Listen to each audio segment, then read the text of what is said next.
नमस्कार, मैं रवीश कुमार। युवा पीढ़ी को प्रधानमंत्री मोदी ने अमृत पीढ़ी का नाम दिया है, तो इस अमृत पीढ़ी के लिए एक खुशखबरी है। अमृत पीढ़ी के 30 लाख नौजवान 2017 से 22 के बीच भारत छोड़ गए, दुनिया के अलग अलग देशों में अच्छी पढ़ाई की तलाश में। 2022 में अमृत पीढ़ी के 7.5 लाख नौजवान भारत से चले गए ताकि अच्छी यूनिवर्सिटी का अमृत पान कर सकें। बाकी जो यहां रह गए हैं उन्हें निराश होने की जरूरत नहीं है। उनके लिए यहां व्हाट्सएप यूनिवर्सिटी में विश्व मंथन की भरपूर व्यवस्था कर दी गई है।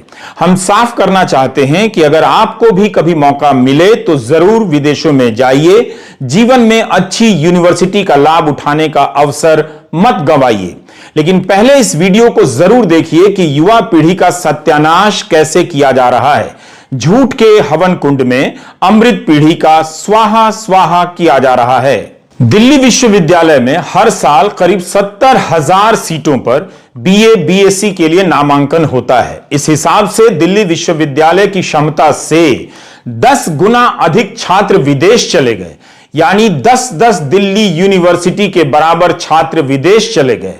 इन छात्रों को केवल पैसे वाला नहीं कहा जा सकता। यह धारणा सही नहीं है कि पैसे के दम पर जा रहे हैं, क्योंकि विदेशी संस्थानों में एडमिशन इतनी आसानी से नहीं मिलता है। वहां भी सख्त प्रतियोगिता है। जरूर कुछ लोग पैसे के दम पर चले जाते हैं, मगर बाहर जाने वाले छात्र पूर्ण या आंशिक छात्रवृत्ति के सहारे भी जा रहे हैं। जिनके भी माता पिता को यह बात समझ में आ गई है कि भारत की यूनिवर्सिटी बर्बाद हो चुकी है, वे अपने बच्चों को किसी भी तरह से यहां से निकालकर बाहर भेज रहे हैं। लोन लेना पड़ रहा है तो लोन ले रहे हैं, खेत बेचना पड़ रहा है तो खेत बेच दे रहे हैं। आपको ऐसी खबरें नेट पर मिल जाएंगी। वैसे आपको पता ही होगा कि पिछले साल दिल्ली विश्वविद्यालय का सत्र लेट शुरू हुआ है। यह आपने हार्वर्ड या ऑक्सफोर्ड में नहीं सुना होगा कि सेशन ही लेट हो गया, किसी को फर्क नहीं पड़ा। क्या यह सामान्य सी बात है कि दिल्ली विश्वविद्यालय में प्रथम वर्ष में पढ़ने वाले छात्रों की संख्या से 10 गुना अधिक छात्र एक साल के भीतर भारत से विदेश चले गए? शिक्षा को लेकर इतना बड़ा पलायन हो रहा है। यही राजनीतिक दल जब चुनावों में आपके गांवों और कस्बों में जाएंगे तो बोगस बातें करेंगे कि पलायन रोक देंगे, उद्योग आ जाएंगे जब हम सरकार में आएंगे। लेकिन शिक्षा के कारण भारत के भीतर और भीतर से बाहर जो लगातार पलायन हो रहा है उस पर बात नहीं करेंगे। हम आपको यह भी बताना चाहते हैं कि जब भी देश के भीतर या बाहर अच्छी यूनिवर्सिटी का मौका मिले, मत गंवाइए। मगर अच्छी यूनिवर्सिटी आपको या सभी को मिले, इस मुद्दे को राजनीति से बाहर भी मत निकालिए।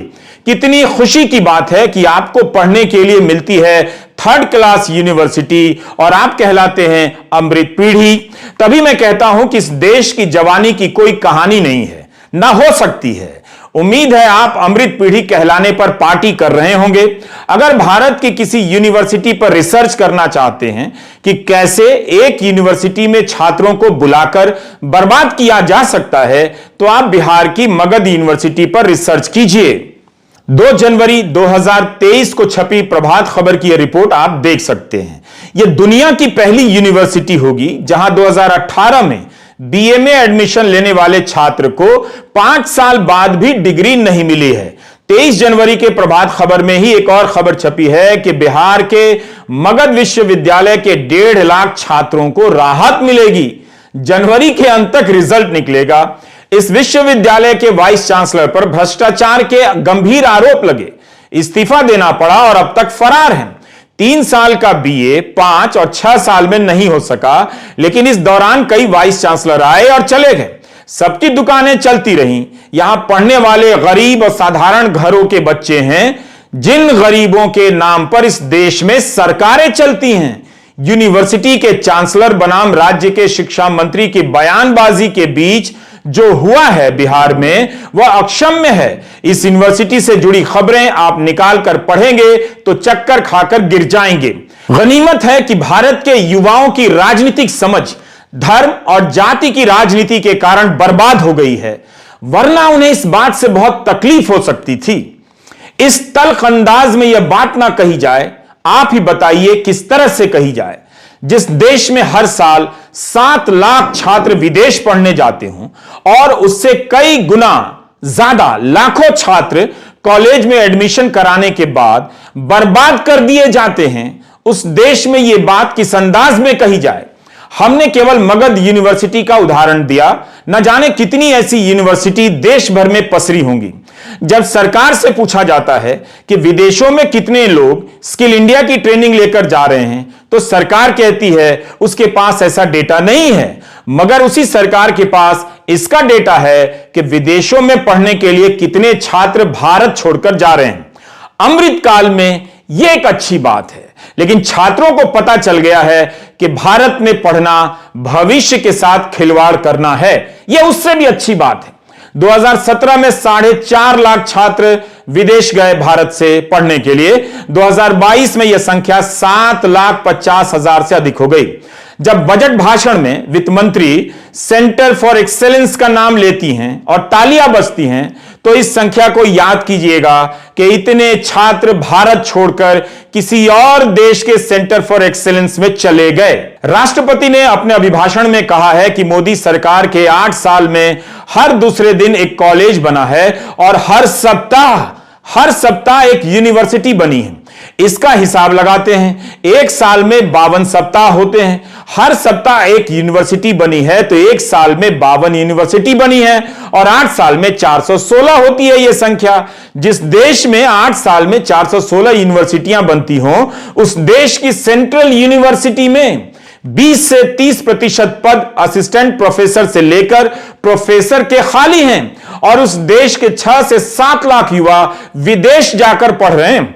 आपको कुछ बुझाया भी या कसम खाकर बैठे हैं कि दिमाग का इस्तेमाल करना ही नहीं है। आप जानते हैं कि मैं गणित में कमजोर हूं, लेकिन राष्ट्रपति के अभिभाषणों में जो डेटा दिया गया है उसे लेकर आपसे ही सवाल करता हूं, क्या भाषण तैयार करने वालों ने डेटा सही दिया है? आप में से जिनका मैथ्स ठीक है, एक बार फिर से इसे ट्राई कीजिए। राष्ट्रपति अपने अभिभाषण में कहती हैं कि पिछले 8-9 सालों में हर सप्ताह एक नई यूनिवर्सिटी बनी है, तो इस हिसाब से 8 साल में 416 यूनिवर्सिटी हो जाती है। लेकिन इसी भाषण में राष्ट्रपति यह भी कह देती हैं कि 2014 के पहले भारत में 725 यूनिवर्सिटी थी, मगर पिछले 8 साल में 300 नई यूनिवर्सिटी बनी है।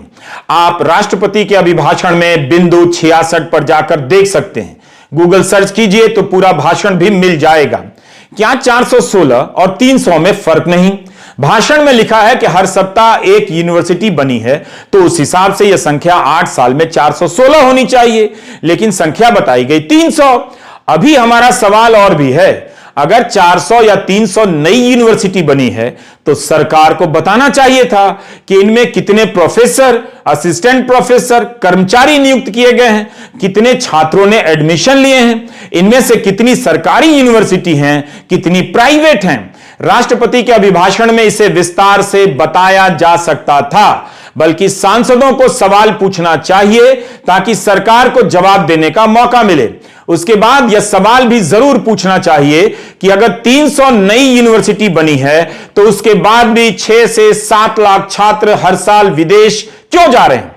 आप जानते हैं कि AICTE से मंजूरी प्राप्त इंजीनियरिंग कॉलेजों में सीटें नहीं भर रही। हो सकता है इंजीनियरिंग की मांग कम हो रही हो, यह भी हो सकता है कि कॉलेज ही घटिया हो। तब सवाल उठता है कि इन्हें मंजूरी कैसे मिल जाती है, या यह भी हो सकता है कि इनसे अच्छे कॉलेज दूसरे देशों में हैं तो वहां पढ़ने चले जाते हैं। किसी साल 4 लाख सीटें खाली रह गई हैं तो किसी साल 7 लाख सीटें। यह हाल है इंजीनियरिंग की शिक्षा का, और भारत विश्वगुरु बन गया है और आज की युवा पीढ़ी अमृत पीढ़ी हो गई है। मतलब यह तो बर्बादी पर डांस करने का ट्यून सा लगता है। यूट्यूब पर रवीश कुमार ऑफिशियल देखा कीजिए। गरीब और साधारण परिवारों के बच्चों को अगली पीढ़ी तक गरीब रखने का प्रोजेक्ट चल रहा है, हम उसी के बारे में बता रहे हैं। अगर किसी वजह से आपका बच्चा यहां की यूनिवर्सिटी में पढ़ रहा है तो मुमकिन है कि कई विषयों के प्रोफेसर ही नहीं होंगे। 3 जनवरी 2023 की खबर है, इंडियन एक्सप्रेस में छपी है। सौरभ रॉय बर्मन ने एक विश्लेषण किया है, हमने पहले के वीडियो में भी इसके बारे में बताया है। 1 दिसंबर 2022 का आंकड़ा है। सीपीएम के, AMRF और DMK के डी रवि कुमार के सवाल के जवाब में शिक्षा मंत्रालय ने लोकसभा में बताया है कि केंद्रीय विश्वविद्यालयों में रेगुलर मोड के 18,956 पदों में से 6,180 पद खाली हैं, यानी 33.2% पद खाली हैं। आरक्षित और अनारक्षित पदों को मिलाकर देखिए तो असिस्टेंट प्रोफेसरों के 20.7% पद खाली हैं, एसोसिएट प्रोफेसर के 45.08% पद खाली हैं और प्रोफेसर के 59.8% पद खाली हैं। आईआईएम जैसे संस्थानों में अनुसूचित जाति के लिए आरक्षित पदों में 54.6% पद खाली हैं, अनुसूचित जनजाति के 85% पद खाली हैं। प्रोफेसर और सहायक प्रोफेसरों के पद खाली हैं, यह एक समस्या है। दूसरा, इन पदों को भरे जाने के समय जिस तरह पैरवी का जोर चलता है और खराब गुणवत्ता के लोगों को पढ़ाने का काम मिलता है, यह दूसरी बड़ी समस्या है, जिसका नुकसान किसी भी यूनिवर्सिटी को दशकों तक उठाना पड़ता है। राजनीतिक संबंधों के कारण होने वाली भर्तियों ने हर दौर में यूनिवर्सिटी का कबाड़ा किया है। अमृत पीढ़ी जब तक इन मुद्दों को समझने के योग्य होगी, तब तक उनके घड़े का अमृत कोई और चट कर गया होगा। तो गरीब के नाम पर सरकार बनाने वालों ने गरीब के बच्चों की पढ़ाई घटिया हो, इसका पूरा इंतजाम कर दिया है, ताकि उनकी अगली पीढ़ी भी गरीब बनी रहे। अनुसूचित जाति, जनजाति और पिछड़ों के नाम पर भी इस देश में सरकारें बनती हैं। उस देश की सेंट्रल यूनिवर्सिटी, आईआईटी, आईआईएम में करीब 11,000 इनके पद खाली। तो जो पढ़ रहे हैं उनका जीवन बर्बाद, जो पढ़ने के बाद पढ़ाने के योग्य हो रहे हैं उनका जीवन भी बर्बाद। लेकिन पॉजिटिव बात है कि आप अमृत पीढ़ी के कहलाते हैं, इसलिए जब भी मौका मिले बाहर की यूनिवर्सिटी में पढ़ने के लिए तो पूरी कोशिश कीजिए कि मौका मिल जाए। आपको अपने जीवन में अच्छी यूनिवर्सिटी का अनुभव मिलना ही चाहिए। जिस देश की यूनिवर्सिटी में योग्य शिक्षक ना हो, योग्य शिक्षकों को पढ़ाने का मौका ना मिले, रिजल्ट समय पर ना निकले, वहां पढ़ने का फैसला भावनात्मक रूप से नहीं लेना चाहिए। जो छात्र बाहर गए हैं उन्होंने बिल्कुल सही काम किया है। ऐसा नहीं है कि बाहर जाने वाले छात्र ऐश कर रहे हैं, वे पेट काट कर वहां पढ़ाई कर रहे हैं। जिन्हें स्कॉलरशिप नहीं मिली है, पढ़ाई के बाद काम करते हैं। ब्रिटेन में ऑक्सफोर्ड और कैम्ब्रिज यूनिवर्सिटी की फंड में कटौतियां होने लगी हैं। ब्रेक्सिट के पहले जितना फंड मिलता था, अब उससे कई गुना कम मिलने लगा है, जिसका बोझ इन छात्रों पर पड़ रहा है। स्कॉलरशिप कम हो रही है और फीस महंगी हो रही है। इसके बाद भी ये छात्र अपने जीवन को संवारने के लिए दिन रात काम कर रहे हैं। पढ़ने के लिए देश छोड़ना पड़ा, वो अलग, वहां जाकर पेट काट कर पढ़ना पड़ रहा है, वो भी अलग। मोदी सरकार डिजिटल इंडिया का अभियान चला रही है। इस सरकार में डेटा जमा करने पर जोर दिया जाता है। कोविड के समय कोविन वेबसाइट बन गई, करोड़ों लोगों का डेटा सरकार के पास आ गया। लेकिन इसी सरकार के पास इस बात का डेटा नहीं है कि कितने लोग स्किल इंडिया के तहत ट्रेनिंग लेकर विदेश गए, उन्हें नौकरियां मिली। जब जनता दल यूनाइटेड के सांसद राजीव रंजन सिंह ललन, संतोष कुमार, दिनेश चंद्र यादव ने सवाल पूछा कि क्या सरकार ने इस बात पर ध्यान दिया है कि भारतीय छात्र उच्च शिक्षा प्राप्त करने के लिए विदेश जा रहे हैं और उनकी संख्या प्रतिवर्ष बढ़ती रही है? यदि है तो तत्संबंधित ब्यौरा क्या है? तो सरकार जवाब में जो कह रही है उसके एक एक शब्द को ध्यान से सुनिए।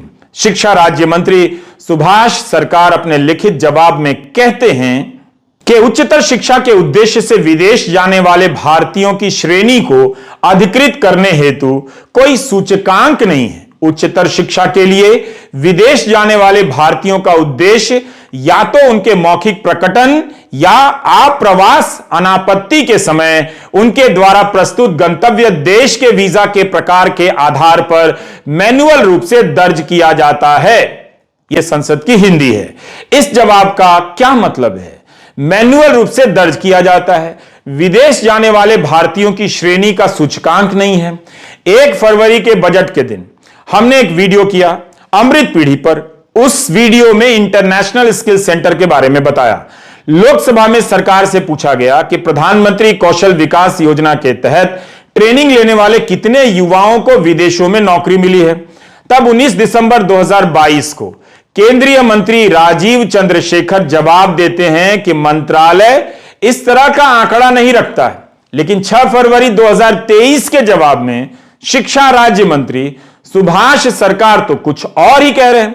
यह उनके जवाब की हिंदी वाली कॉपी है। इसकी पहली पंक्ति में लिखा है कि आप्रवासन ब्यूरो गृह मंत्रालय भर्तियों के प्रस्थान और आगमन के डेटा का रखरखाव करता है। जब यह डेटा रखा जाता है तो इसी के साथ यह डेटा क्यों नहीं रखा जाता कि प्रधानमंत्री कौशल विकास योजना के तहत ट्रेनिंग लेने वाले कितने युवाओं को विदेश में नौकरी मिली है? क्या सरकार बताना नहीं चाहती है? यह आंकड़ा क्यों नहीं बताना चाहेगी?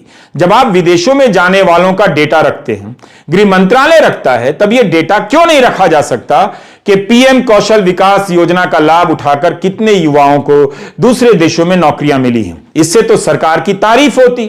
जिन सवालों के जवाब आप जानना चाहते हैं उसका डेटा नहीं है, जो सरकार बताना चाहती है केवल उसी का डेटा है। यही डेटा की राजनीति है। क्या नहीं बताया जाता है और जो बताया जाता है किस तरह से बताया जाता है, इस पर गौर कीजिए। राष्ट्रपति ने अपने अभिभाषण में कहा कि पिछले 8 साल में भारत में हर दिन एक मेडिकल कॉलेज बना है, लेकिन क्या यह बताया कि हर महीने मेडिकल कॉलेज में कितने डॉक्टर नियुक्त हुए, कितने नर्सिंग स्टाफ को नौकरी मिली, कितनी एम्बुलेंस आई, आईसीयू की मशीनें कितनी खरीदी गई? यह सब क्यों नहीं बताया गया? अस्पताल की केवल इमारत बनी है या अस्पताल भी चालू हुआ है? इस तरह के सवालों के साथ डेटा देखा कीजिए। अस्पताल के नाम पर इमारतें बनाने की राजनीति को समझिए। जगह जगह नए अस्पतालों की इमारतें खड़ी हैं और मरीज मारा मारा फिर रहा है। 11 फरवरी 2022 को स्वास्थ्य एवं परिवार कल्याण राज्य मंत्री डॉक्टर भारती प्रवीण पवार ने राज्यसभा में एक जानकारी दी। कहा कि एम्स दिल्ली में मंजूर पदों की संख्या 1131 है, 400 फैकल्टी के पोस्ट खाली हैं। सीनियर रेजिडेंट की मंजूर पदों की संख्या 1926 है, 545 पद खाली हैं। यह एम्स दिल्ली का हाल है। मार्च 22 में स्टैंडिंग कमेटी ने बताया कि भुवनेश्वर और भोपाल के एम्स में 305 फैकल्टी के पोस्ट मंजूर हैं और 96 खाली हैं दोनों जगह। पटना एम्स में 305 फैकल्टी के पोस्ट हैं, 169 खाली। रायपुर एम्स में भी फैकल्टी मंजूर पदों की संख्या 305 है, लेकिन 143 पद खाली। स्टैंडिंग कमेटी ने लिखा है कि इनमें से किसी भी एम्स में फैकल्टी या स्टाफ का संतोषजनक नंबर नहीं है। एम्स में पढ़ाने वाले डॉक्टर नहीं हैं, मगर इमारत की गिनती बताकर तालियां बजवाई जा रही हैं कि हर सप्ताह एक मेडिकल कॉलेज बन रहा है। इसके पीछे कारण क्या है? आप जानते हैं कि प्रधानमंत्री स्वास्थ्य सुरक्षा योजना के तहत 22 नए एम्स की स्थापना की जानी है। पुराने सरकारी मेडिकल कॉलेजों को अपग्रेड करना है। इसी का बजट देख लीजिए कि किस रफ्तार से घटता जा रहा है। 22-23 के बजट में कहा गया है कि 10,000 करोड़ का प्रावधान है। जब बजट रिवाइज हुआ तो घटकर 8,250 करोड़ हो गया और अब तो 23-24 के बजट में 3,365 करोड़ हो गया है। बजट ही घटता जा रहा है। नए बजट में इतना कम कैसे हो गया? एक साल में 66% बजट कम कर दिया गया। तभी इस देश के युवाओं को हिंदू मुस्लिम की आग में झोंककर अमृत पीढ़ी का नाम दे दिया गया है। और कितने गर्व से संख्या बताई जा रही है। हर महीने एक मेडिकल कॉलेज बन रहा है, भूत बंगला बन रहा है या अस्पताल बन रहा है। भारत के शैक्षणिक संस्थान भूत बंगला तो नहीं बन रहे हैं। 30 जनवरी को कांग्रेस सांसद पी चिदम्बरम ने एक ट्वीट किया कि इस देश में 7 आईआईटी, 22 एनआईटी, 20 ट्रिपल आईआईटी के पास पूर्णकालिक चेयरमैन तक नहीं है। 10 संस्थाएं ऐसी हैं जिनमें पिछले 8-9 वर्षों में कोई चेयरपर्सन नियुक्त नहीं हुआ। 140 करोड़ की आबादी में क्या सरकार को 50 लोग नहीं मिले जो इन संस्थानों में चेयरपर्सन बन सकते थे? भारत की यूनिवर्सिटी में युवा पीढ़ी का जीवन बर्बाद किया जा रहा है। ना संस्थान चलाने वाले लोग हैं, जहां लोग हैं उन पर कई जगहों पर भ्रष्टाचार के आरोप लगे हैं। पढ़ाने वाले लोग नहीं हैं। मेडिकल से लेकर इंजीनियरिंग और सोशल साइंस की पढ़ाई का इतना बुरा हाल है, उस देश में ऐलान हो रहा है कि विश्वगुरु बनने वाले। इससे बड़ा फ्रॉड क्या हो सकता है? इसलिए अपना टाइम खराब मत कीजिए, बैग पैक कीजिए और बाहर जाने की तैयारी कीजिए। बाहर नहीं जा सकते तो कोई बात नहीं, व्हाट्सएप यूनिवर्सिटी में फ्री में जो इतिहास पढ़ाया जा रहा है उस बोगस इतिहास को ही पढ़ लीजिए। कम से कम रिटायर्ड अंकिलों के साथ बात करने लायक तो हो ही जाएंगे। झूठ और फ्रॉड में घिरे भारत की युवा पीढ़ी को अमृत प्रणाम। नमस्कार, मैं रवीश कुमार। लेकर चले अमर मंथन खबर को अपने संग। लाइक करें, कमेंट करें, शेयर करें और फॉलो करना ना भूलें। अमर मंथन खबर आपका अपना चैनल।